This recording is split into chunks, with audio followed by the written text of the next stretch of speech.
So we're all down there dealing. We're not doing. We're going to spend time with them.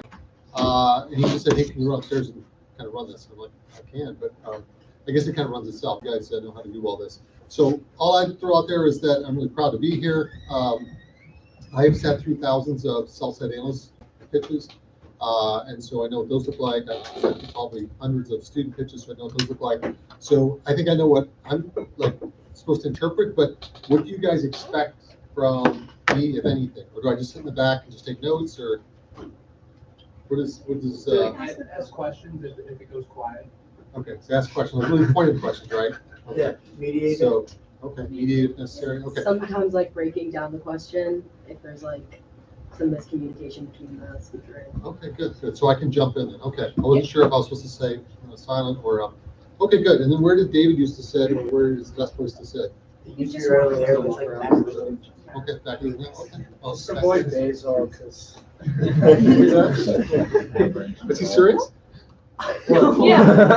Afterwards, from Dr. Wall. No. So like, Okay. that's questions like stay like right over here. However, it's just like He walks around. here. It's He like walks around? Yeah, he walks around. Do normally you guys have all this many students in here at once? Yeah. Yeah. Oh, wow. Okay. I don't know if it's a fire hazard. Okay, well, I'm going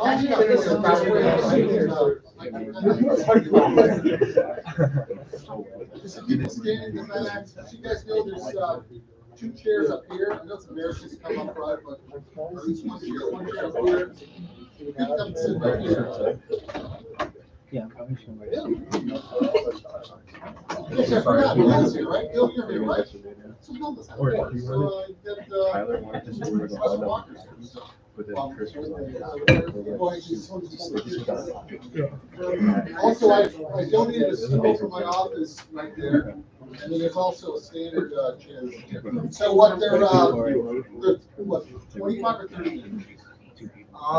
They're usually 10 minutes of Oh. Q&A. Oh, no, hell no. In the apartment, I was like, 2-minute introduction, I was like- 8 minutes of questions. like finish what I was doing. So I'll just provide, you guys know how. Just like, So random so who's going Should we just set like a timer? You guys took a time?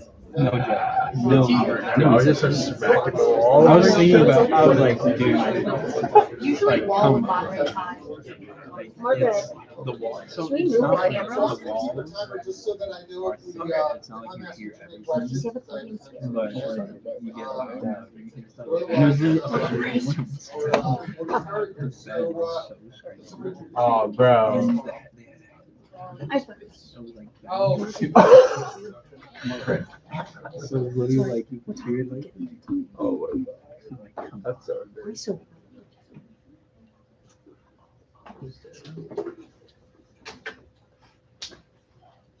Good afternoon. Welcome back to Ayden Pitches for Fall 2022. I'm Ayden Domico, and I pitch in international financial services. Today, I will be pitching ING Group. It's a traditional bank out of the Netherlands. I guess the question that I got a lot on D2L had to do with, well, there was a mix of questions, but I guess what I'll address now is Turkey, Ukraine, and Russia, and ING's involvement there. Start with Turkey. So ING has about $1 trillion in assets on their balance sheet. They have about $7.5 billion in exposure to Turkey. So with hyperinflation in that country, their currency is overinflated on a regular basis. It's run by a dictator, so he kind of does it at will. But ING has already taken steps to address both the currency and steps to be taken to minimize losses. For example, the company recorded an anticipatory net currency translation impact of negative $276 million for this past quarter's earnings, second quarter of 2022, to counter losses for hyperinflation of the lira.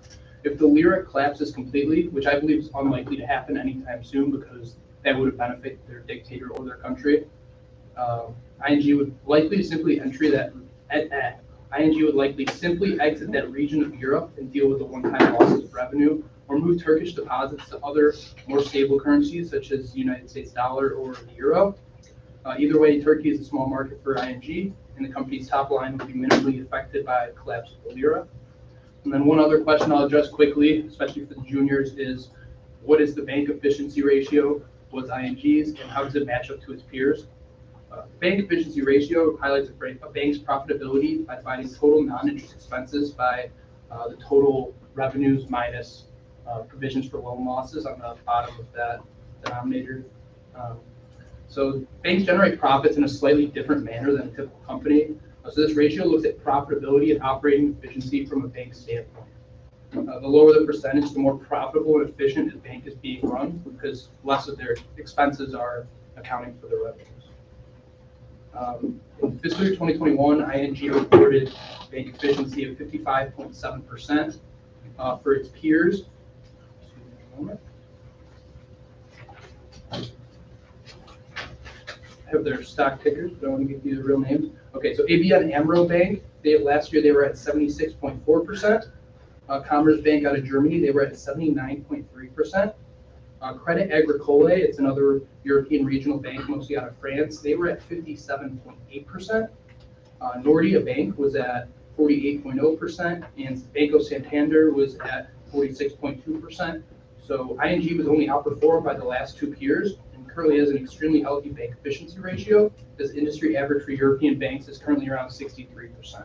And with that, I will open it up for questions. Yeah, could you please talk about the dividend track record? Yeah, of course. Thanks, Basil. So, in terms of dividend track record, ING is typically, historically, like to pay a high dividend to return capital to its shareholders. It's a mature stage of the business life cycle. It's been around since the 90s through a merger, but its predecessor's been around since the 1700s. So they are mature in some areas, such as the Netherlands, where they're from. They've been there. In other areas, they're less mature and they do operate a little bit differently. This year, they are paying an 11.1% dividend. Looking back in the past, since 1995, regular dividends been a part of their strategy since 1995. Of the 27 years since 1995, they've only not paid a dividend in 7 of those years, with 6 of them following 07, 08 and the financial crisis there, and 1 of them coming in 2020 during the height of COVID. As a large traditional mature bank, they return as much as possible. They pay a high dividend, typically around 5 to 10%, and their latest dividend of 11.1% shows that they are out of the pandemic and they are back to somewhat normal operations.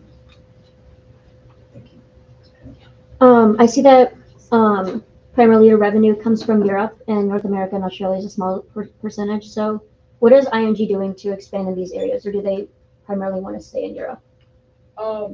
Europe's always going to remain their home base, especially with their home in Amsterdam. In expansion to, especially areas farther from the Netherlands, I think their biggest strategy would be to capture the mobile banking wave that's going on currently. They're regularly updating their apps. Their apps on the App Store for Apple, they're rated 4.3 out of 5 stars, 4.2 on the Google Store. So they really pride themselves on being the latest in technology of mobile banking. That also saves them expenses on the branch side. They're not opening and operating a ton of local bank branches that incur high costs, high salaries. You got to own the land, or lease it, whatever. So their strategy is trying to move into new areas by using their technology as much as possible and minimizing those expenses. Mr. Walker?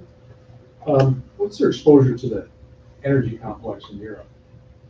Yeah, so they have decent energy exposure since 2017, though. They made a pact, a net zero pact, but involved with that pact, they are eliminating all non-renewable energy sources from their portfolio by 2050. And before that, they are now issuing ESG bonds that come with certain stipulations that can only be filled by companies that are meeting an ESG goal. ESG ratings are great, but you know, they came out this week and they said there's $1.5 trillion worth of margin calls on the energy complex, meaning that the people were on the wrong end of the futures market, meaning that there's huge counterparty risk. Have you researched the fact that how much they have potentially exposure in that environment? Because you can wake up at September 30th and find out that they own several $1 billion, or somebody that owed them $7 billion can't pay it because they have this margin call.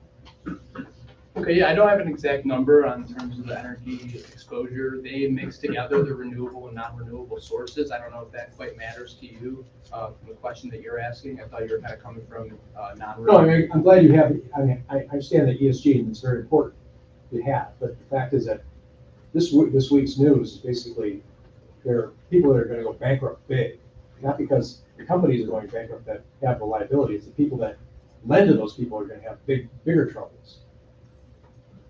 Okay, yeah, I completely understand. I don't have the exact number. I know they are well diversified in terms of their exposure. So, just off the top of my head, I would say energy probably comprises definitely less than 25% of their loan portfolio, and exposure there. I can get back to you with a more concise number after the pitch.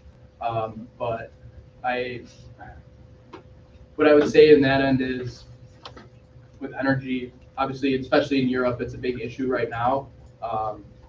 I don't believe that it's a game ender for ING. I don't think they're exposed to the point where it would incur very, very material losses for them, but I will get back to you with those updated numbers. I know I have a lot. Thank you. Okay, so if I can just jump in here. So I want to follow on that, Bill, just because of a teachable moment here. So first, I want to be clear what angle you're coming at.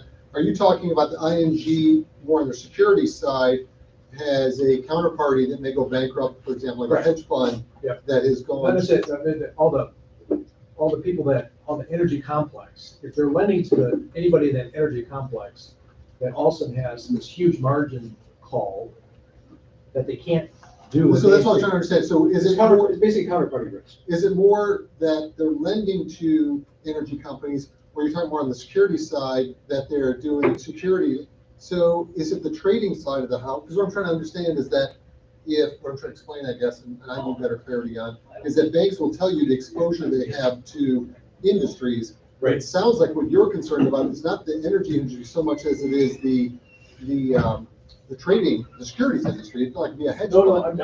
I'm concerned with the margin calls on the people that they lend to. Right, so would that be? That's not, that's not, they don't hold the paper for the margin calls, but the company themselves just can't pay their debts to the bank because of this issue that.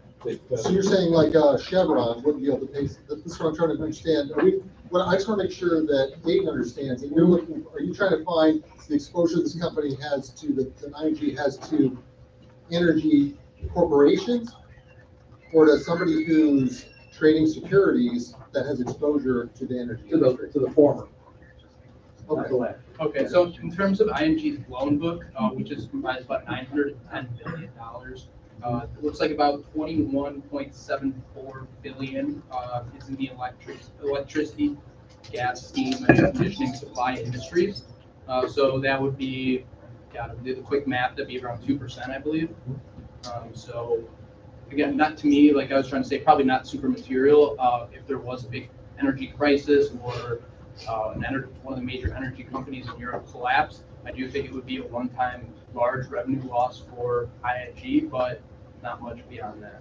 So we ran out of 10 minutes, so we'll take one more question. August.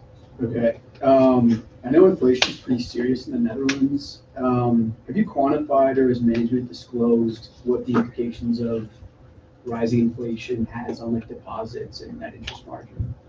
Yeah. In the Netherlands specifically, so with ING's balance sheet, they strive to keep as much of it as possible in either euros or in dollars. So while there are material effects with, are you referring to like Netherlands specific currency? Yeah, I didn't realize they had American or dollars. And Yeah, but even with dollars, there's inflation. Okay, yeah. I would say to mitigate, so can you repeat the last part of your question? Like if inflation goes up like 1%, like what would that do in margins if there's even quantifiable data? You know what? That's a good question. I don't have a sensitivity analysis on that end. I would say if inflation went up 1% in the short run, it would be bad for business in terms of customers not being able to repay loans, customers calling their deposits saying they need extra cash. I think in the long run, though, additional inflation and kind of as we've seen, it brings on rate hikes. And rate hikes, while they tame inflation, they're also positive for banks such as ING looking to capitalize on their net margins. And I think with inflation, I guess you could take Turkey for an example. They would have to put in, with valuation changes due to inflation, they would have to incur one-time losses like they did with Turkey here. But I think that's a problem that everyone in the industry will have to face. Great, so you guys typically clap.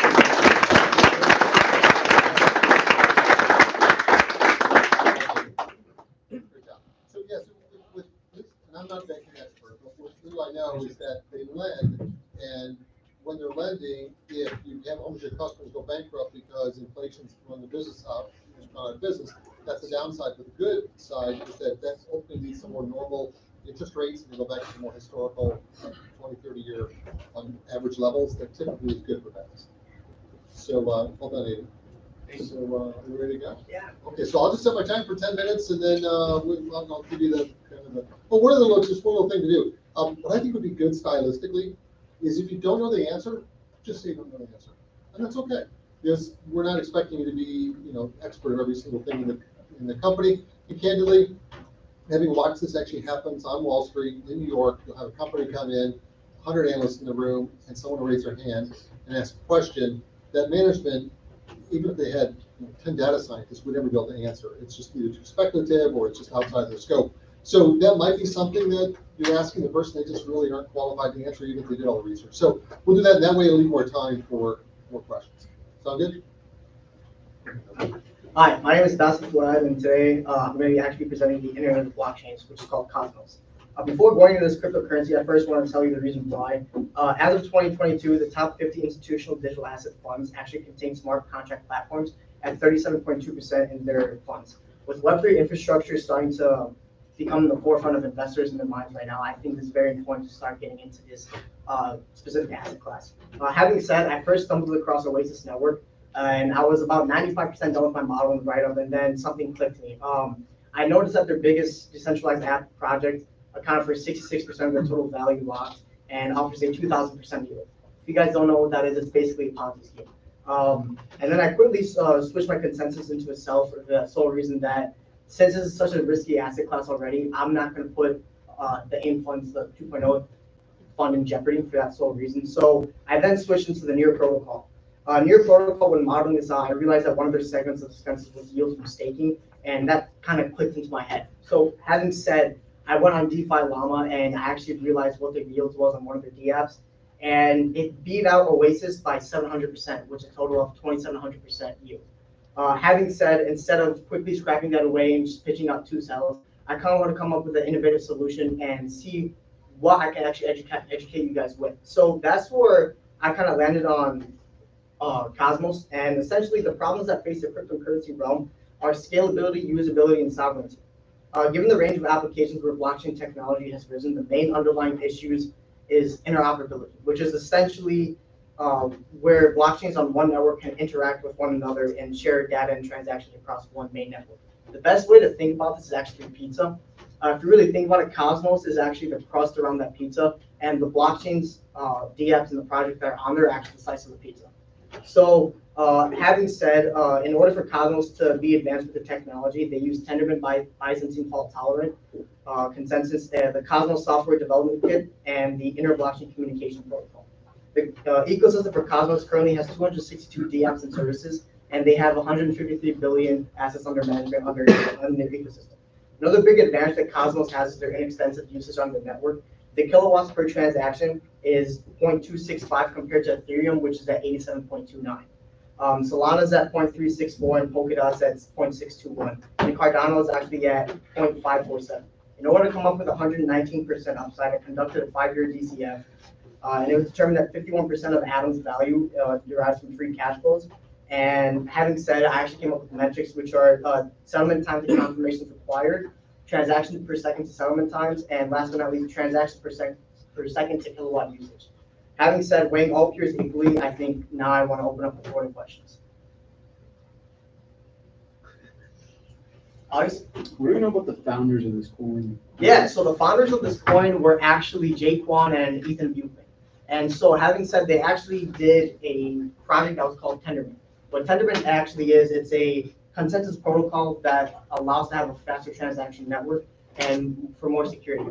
As of right now, the founding fathers actually did split up for the sole reason that it wasn't internal issues. It was to actually focus more on different segments, to actually focus on Tendermint. So they actually work on Tendermint, Cosmos, SDK, and last but not least, the interoperability blockchain communication protocol. August again. I know I asked this on D2L. We talked about supply of that. Correct. Do you know like what the historical rate of minting has been for that? Yeah, so the historical rate actually depends on the DApps. I could give you a figure right now. However, it really does vary. Minting actually does, they really just mint based off of the absolute usage burn rate that actually goes on the DApps. Having said, the DApps from 2020 to 2021 were actually, I think, about 989%. So there is no true CAGR on that. The best answer for that would be it all depends on their DApps that are actually on the Cosmos ecosystem. Mike? Could you talk about gas fees and why you included it at the very bottom? Because I asked on D2L and I thought it was, I didn't understand the gas fees. Yeah. So essentially, I think the best way to put this into the real world terms is when I go to the ATM, do I want to have an ATM that has a transaction fee of $5? Or do I want to have a transaction fee of $1? One. Yeah, one, right? So essentially what this means is I want to have a network that isn't just beneficial in charging gas fees that would increase their margin and profit. I essentially just want it to be at the bare minimum that's actually eco-friendly for all the developers on that network. Because at the end of the day, decentralization is all about fairness. And having said, if I have a network that's gonna charge me twice as much, I might as well just go to an inexpensive network that does the same exact thing, if not better, which is Cosmos. Sorry, I lost it. I was just wondering, so in like your first risk, you talk about regulations Yeah. and how Ethereum is not considered a type of security. Correct. Is that something that that Cosmos is like seeking out? No, because it's for the sole reason that if Ethereum is not a decentralized asset class, it's essentially going to the whole mode that we want to actually secure cryptocurrencies as an asset class. I do believe that it will happen in the next 5 years, for the sole reason that they do actually have true use case scenarios. As we saw with the Terra Luna fiasco that happened, that was included in my write-up, I do believe that 85% of these cryptos are going to fail. For the sole reason they have no true use case scenarios. However, if you have a project like Cosmos, or for example, like Helium, you're going to have true use case scenarios that are actually going to change the world and will be used as an asset class. Kaiser? So you're mentioning the use case, and you also mentioned how it's kind of like the internet of cryptos. What does it take for either their crypto or other ones to kind of adopt into the network? You kind of touched on that in detail. So you're talking about the hubs and zones? Yeah. Okay, yeah, so essentially what it is that Cosmos actually came up with their own hub, which is called the Cosmos Hub. The Cosmos Hub is like the main one. Essentially what that means is that all the zones are going to be DApps and projects, and they actually link to that hub for more secure transactions and protocols for consensus. So what that essentially means is each program, in order to share data and transactions, they have to go through the Cosmos Hub, go through there, go out, go through here, and go out. What that gives is more secure transactions, and last but not least, security for the people that are using the DApp. August again? Yeah. This is just because I don't understand this. Okay. But like, why is it fair to use relative value when like the data is just everywhere for it? Like, why is it a good idea to use averages with like these 3 coins instead of like another route? And how much weight did you put on the relatives for that? They're so it's in the write-up, they're all weighted equally. And yeah. So With the DCF too. Huh? With like a DCF? yeah, so we actually did a DCF too. Okay. So that was in the write-up as well. So can you actually repeat the first question? Yeah, like what value, like why not just like compare it to one coin? Like why average out 3 coins that have like Oh, that's a great super question. varying? Yeah, so essentially what Cosmos is trying to do is they're the internet of blockchain. They're trying to connect all blockchains together. The one thing that I was coming up with my comps was, okay, how do these actually go when it comes to proof of stake, which is like this, how you essentially categorize blockchains, proof of work and proof of stake. And then you go into the fact of delegated proof of stake and such as. Now, the one thing you have to realize is what's their main competitor when it comes to gas fees. Then you have to realize what's their main competitor when it comes to DF and projects. What offers the better solutions for developers? And last but not least, what are the main ones that developers are actually trying to build on, right? Because obviously, as you know, the Cosmos theme is you want to build on this network, right? And so how come other networks are starting to get developers are starting to build on the network? That's what the main theme that I was trying to get at with this Okay. relative valuation, if that makes sense. Yeah, if I could just follow up really quick. Okay. Like, We'll with get Alex after, don't worry. Okay, like, just from like a numbers perspective, Yeah. like, why would I average like 0.5, 1,312 to get like 325 for like transactions per second? Like, do you, like, there's so much variance, like, Yeah. why does that make sense? Yeah, so the reason why it makes sense is because it all bases off the use case scenario, right? So obviously, as you know, Ethereum has the most use cases, correct? But we want to value that based off their market cap and the total usage that's coming into it. So each one is different. However, the reason why we average all of them out together is because we want to actually measure what's the usage and how can Cosmos come in to all of them together. I guess, but my follow-up question, why is there so much variance in the comps? Yeah, so there's so much variance because every single one is different. However, they all have the same underlying theme of being a proof of stake network. Do you want me to go more into that? Well, due to time, we have some Okay. questions, so maybe after. Let's do Alex. Yeah, maybe this is, again, approaching this the wrong way, but why would it be desirable when like the whole point of like blockchain and cryptocurrencies to like deregulate and not have a central party? Why would it be like, why would you want to be on like a central, like, why would any network or project want to like be on a blockchain network that's like connected with multiple people? Yeah. Isn't that just the internet? Except the more Internet of advanced blockchain, internet. That's what Cosmos is. Okay. So when going to But the that whole, perspective, but the whole point of like cryptocurrency, DeFi, like Yeah. blockchain is to like not have a central party. okay, So this is a central party. it's not really a central party because at the end of the day, the consensus algorithm is based off the hubs. If that makes sense. So what this actually gives is secure transactions, interoperability. So for it's more like transactions. not a VPN, but in a way a VPN. It's kind of like a decentralized VPN, but at the end of the day, what this actually gives is more security protocols and allows better developing times for when it comes to coding out. So when I like, for example, like was coding 2 years ago, it would just take so much time. However, what Cosmos actually does is they take two-thirds of what you have to do, and they really just simplify that into like a whole perspective, in which you can only just do the applications part, which is what makes every single DF different. Can I ask one more? Yeah, Yeah, sure. like, so my answer is we can be here for, I mean, I don't mind, but I want to make sure everybody else, well, actually, we only have 3 people today, right? Yeah. Is it okay, yes, we have more time? Right, but then from like a valuation standpoint, Okay. oh, sorry. From like a valuation standpoint, and I'm kind of going off of what August was saying. Yeah. Like, wouldn't it be more like worthwhile to look at this from like a trading perspective? Because like their comps have so much variance. Like the average DCF has, as Dr. Valentine pointed out today, like 7 errors. So it's almost like where like how are we valuing this? So It if you're can't be, actually you listening to can't what divide a audience- relative and then like the DCF has. Can you just say, what you listening to, what I said, the question? I'm just, okay, go. Okay, so, like, if you're listening to what I'm saying, like, from that conversation, you're actually looking at it from the perspective that we want to find a differentiating layer that actually has something tied to Cosmos. What's going to be Cosmos' threat to every single one? Because obviously, as you know, every single decentralized project that is happening is different, okay? We want to find an underlying theme for every single one, and what's the main competitor that's going to happen. Make sense? So there's, I think there's a lot of questions about, so maybe what we can do, Bassel, we go quickly, just write up like a paragraph or 2, and maybe like a little table that just kind of walks us through what you're doing. Yeah, of Because I think we're all kind of just wondering about the variance of your comps. Okay, yeah, of course. Is there one other question over here? I'm good. I was just wondering what the sentiment is about the coin, and then how does it trade relative to both the S&P and then, or the entire market, and then the crypto? Like, is it more volatile than other cryptos? Yeah, so obviously, as we know, that the crypto market is volatile. However, when you compare it to Bitcoin and Ethereum, the average rate of return when it comes to 3 months is actually 27% upside compared to that.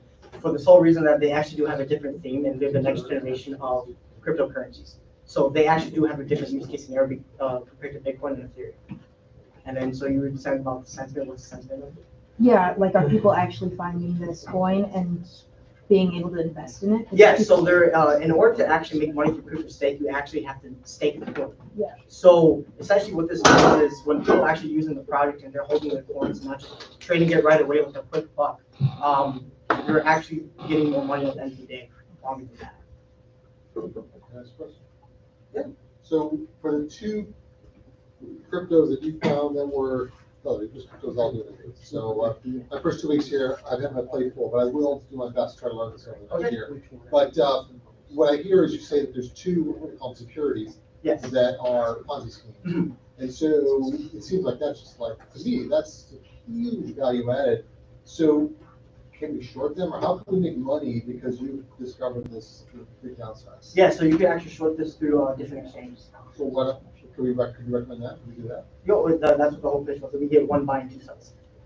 Okay, so you are going to include those two? Yeah, so I included that in my write-up as well. It's in the bonus. Oh, okay, I thought you were just going to talk about what you were talking about, actually. So when we put up the ballot, you guys get a ballot tomorrow, right? So it'll be 3 questions, right? This is what we buy and then sell these two. Yes, Sure, correct. okay. Correct. Onward? I guess my question is, it's powering over 200 DApps and projects, so I'm assuming not all of them are going to be really successful. I'm just curious, like which project is Cosmo powering that you think is like the most compelling and it's going to be most Binance. impactful? I think Binance and Crypto.com. Okay. I think these are like one of the most well-known crypto projects and exchanges out there, and they're actually trusting the network of Cosmos. Not for the ecosystem that they actually have, however, but they're actually going to the perspective that this is a useful coin that is benefiting them at the end of the day as well. So it's benefiting both partners. So would it be logical to assume that if you're buying Cosmo, you can bet on sort of the future of Crypto.com and Binance and kind of their market share? Well, you could, but however, Is the that thing a is that logical it's way to not think about really, Cosmos is essentially the internet of blockchains. What I mean by that is it's an ecosystem. It's an ecosystem where everybody can communicate, share data, and transact tokens together. Right. So if Crypto.com becomes more popular, more profitable, whatever it may be, it should positively impact Correct. the coin's price, right? Correct. Okay. Great.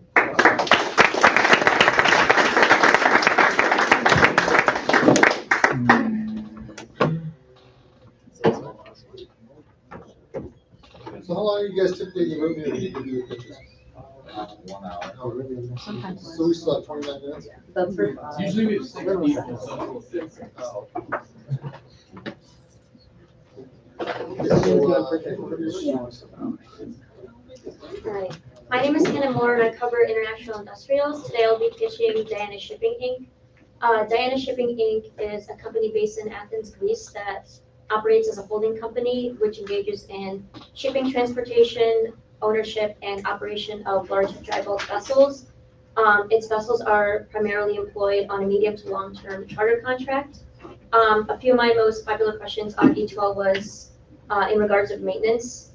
So basically the lack of maintenance refers to the number of times the vessel's engines and internet controls are being looked at. Vessel boats typically need to be looked at around 100 hours each week, which is crucial for the boat's ability to sail.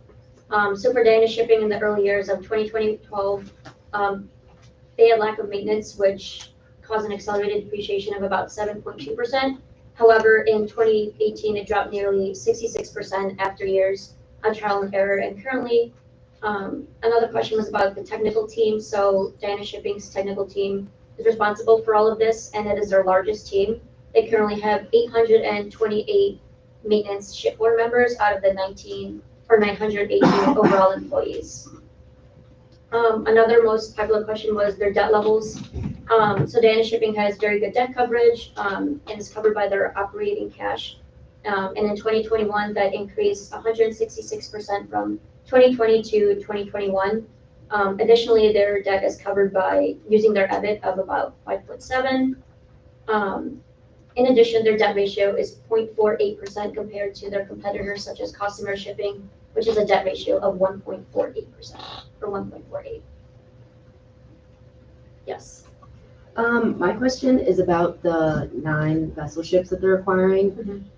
So like, will this be over time? Are they getting it all at once? And how Like, will they be used all at once, like, as soon as they get them? Yeah, so the 9 vessel shipments are being purchased, 220 million in cash and 100 million in using stocks. Additionally, 3 of their 35 current vessels have about 2.5 years left. So 2 of those of the 9 ships will be used for that. So in addition, they'll have 7 additional ships, if that makes sense. Yeah, and how do you think, like, the company will do with that accelerated, like, ramp up? Yeah, so in 2018, where they increased their cash flow, they added 6 new ships in 2018. So with these 9 new shipments, they have the ability and the capability to combat with that. One of my drivers was the new contract. So they have 2 new contracts with 2 new companies, and these new additional boats will help with that demand. Gotcha, thank you.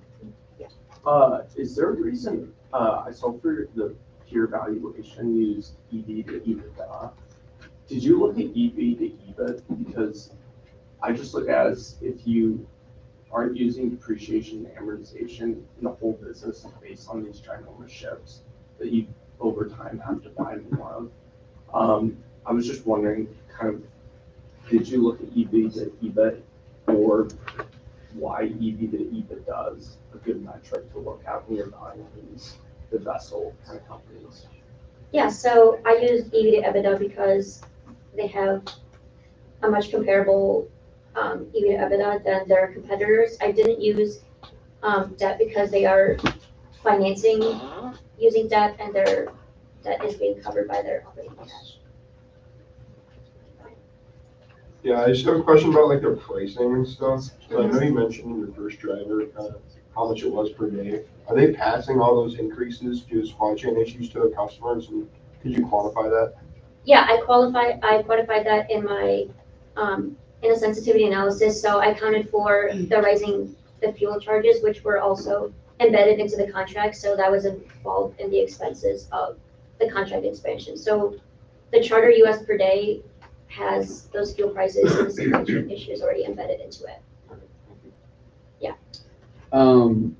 So based on your box with like the revenue growth and the EPS growth, it looks like there's margin compression in the medium term. And I know O'Donnell asked this on D2L, and you mentioned it's because of the vessel acquisitions, but from an accounting perspective, wouldn't this be CapEx expenditure? And like, would you know like how that's accounted for? Like, is it an expense or is it CapEx? And then like, how did you model that in your DCF? From my research, it was counted as an expense because the vessels depreciate over time, and that is an expense to them because there are more people working on it. Sorry, can you repeat the other half of the question? That makes sense. Oh, okay.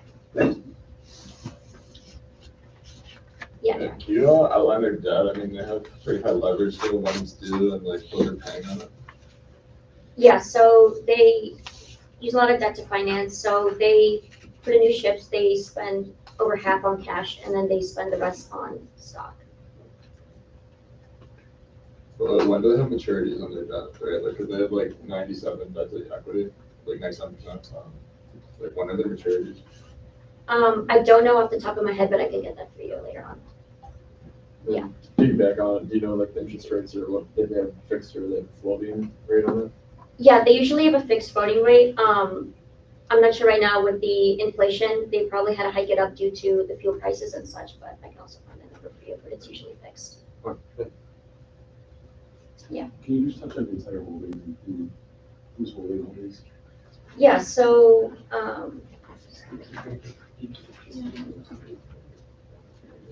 so their top 5 holders are the CEO, the president, Morgan Stanley, Dorsey, Wright and Associates, and Renaissance Technologies. One of the questions was how confident I am that they will stay stakeholders, and I'm very confident that they will remain stakeholders. So in 2022 alone, Morgan Stanley increased its stake by 118% in the third quarter. Additionally, Dorsey, Wright and Associates increased its stake in Danish Shipping by 6,848% in the fourth quarter.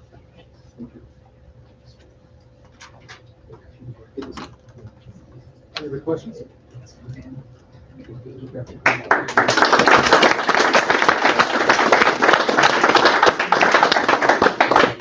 Okay, so are we done? Because I do have 1 or 2 things I just want to quickly help you. Okay, so we're missing tonight, but you guys know Holden Patterson? Yeah. Okay, so Holden is a GA who's working with graduate assistants working